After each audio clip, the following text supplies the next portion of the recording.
You sound better in that one, way better. Well, good evening, everyone. My first name's David, and everyone calls me Joe. And my life in the church family started with that young lady over there. We've been married 52 years. And to date her, I had to go to church. And we thought of things like, I used to call her, tell your mom we're going to go watch the grass grow at church, just to be together.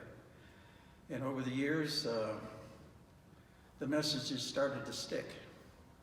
Instead of looking at her beautiful brown eyes, I started listening to the pastor.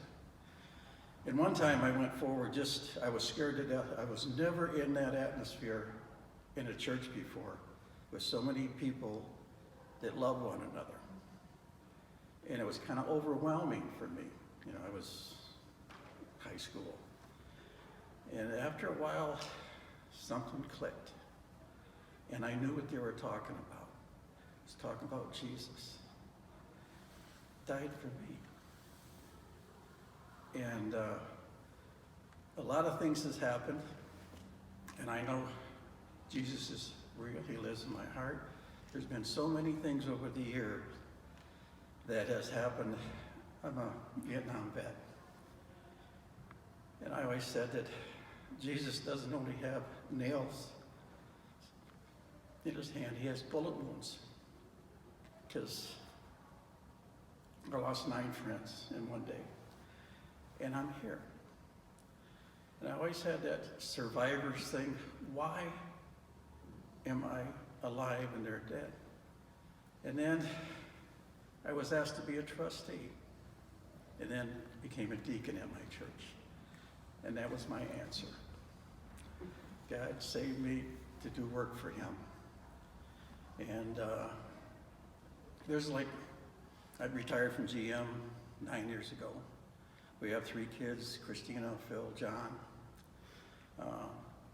Maple Grove, what a nice bunch of people. You guys are lucky to get some of them. But we, especially us. But you'll grow to love me, trust me. But God's been so good to our family. We had some rough times at GM, being laid off and back to work and stuff like that. But being a deacon at church and helping our seniors, well, I'm a senior now, but the many things that we used to do for people, and the love, and I feel it here. I've been blessed just by the Bible reading the verses. Last Sunday was awesome. That lady, I forgot her name.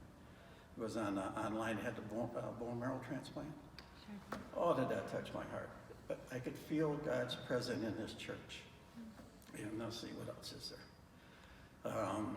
I don't know. I feel very welcomed here, and because you're like we are. You know, just one family, just a different building. But God's been so good to us. In my GM career, I was laid off, back to work, laid off. But there was one time in my life it was really, really tough. And I woke up about 3 o'clock in the morning, cold sweat. Put my hand on the Bible, said, Lord, you take over. I don't know what to do. And you ever, when your kids are scared, you grab them, they come to you, and you put your hand on the back of their head and say, that's okay. I had that happen that night. And I had a calming come over me. A few weeks later, I was called back to work, and I retired 09. So that was a blessing from God. And I used to share my story with guys at work that I was praying, and God brought me back to work. And I didn't pray. I don't go to church. I said, that's how great God is. He knew he had to get to me through you guys because he knew there was seniority. You had to be called. They were closing plants when they called me back. And I've been laid off voluntarily. You know, but it was just a blessing for God that I went 21 years without being laid off, unless I wanted to be. So I shared a few things with the guys.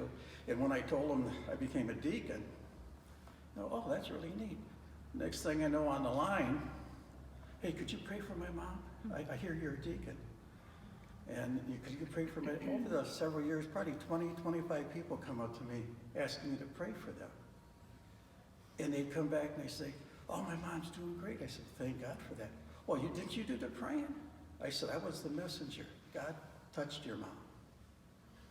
And when you mentioned last week in the message about how they but persuaded their overseers about being a vegetarian, I used to do that at GM. I didn't argue with them. I worked with them. It made my job easier. On one procedure, we saved a second transmission. I did 7 things on each transmission. It took 1 minute, 15 seconds to make 3 of them.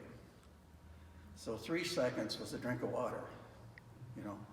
But, you know, God's blessed me and our church family, and He's got us here for a reason.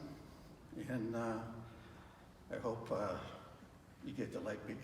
So, you know, that's pretty much it. I just praise God for all of His blessings. And He continues, even being in retirement, things happen. You know, this COVID thing, oh, I'm scared. I'm not scared. I'll show you what scared is. Being in a bunker for 38 hours. Okay, that's scary. This is just God's, look how it brings us together. I'm concerned about each one here. Out in the world, people are concerned about themselves. In a church family, we're one, so. Well, that's pretty much it. That's